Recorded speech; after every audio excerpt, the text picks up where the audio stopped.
স্ত্রীকে কখনো মা বাপ সন্তান সন্ততির সামনে কোনো ভুল ত্রুটি হলে শাসন করবেন না।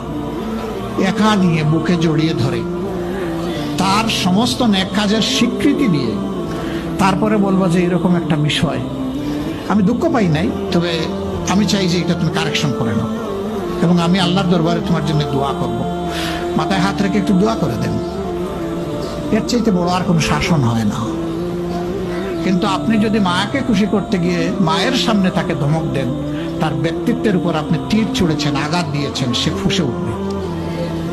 সে বলবে সব উজাড় করে তোমার এই সংসারে দিলাম, আজকে তুমিই না আমাকে এইভাবে বেইজ্জত করলে। সে মানুষ তো, তার মানবিক রিয়াকশন হবে। কাজ করবো না আমরা কেউ। আমাদের জীবনের অংশ, আমাদের হাড়ের অংশ, আমাদের কলিজার অংশকে আমরা সেইভাবে সম্মান দিব ইনশাআল্লাহ। আমরা ভালোবাসবো সে আমার স্ত্রী, আমরা শ্রদ্ধা করবো সে আমার সন্তানের মা। স্ত্রী হিসাবে ভালোবাসা পাবে, মায়ের জাতি হিসাবে সে সম্মান পাবে। এই দুইটা ব্যালেন্স করে যদি আমরা চলি, বড় হবে জান্নাতের টুকরা ইনশাআল্লাহ।